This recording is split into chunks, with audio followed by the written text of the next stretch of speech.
I just watched the first episode of the Ultras documentary on the BBC. I'm very, very late to the party, but I want to talk about it because I thought there was a lot of very, very good themes brought across in that first episode. The first thing I liked was the different fan perspectives. I liked the fact they had a lot of different age ranges in the documentary. You had the Spartan fan who was like 11 with his mum, who were both very, very wholesome.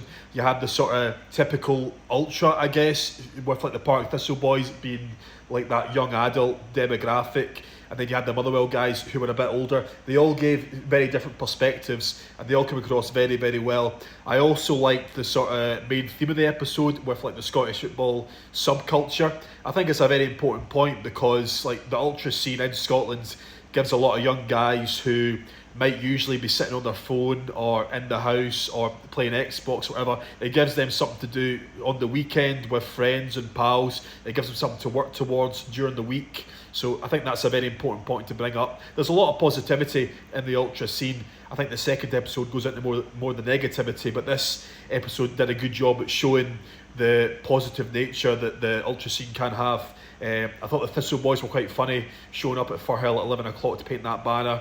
I know Man Pete because he goes to my gym. He spoke very well in the episode, but they were very, very good.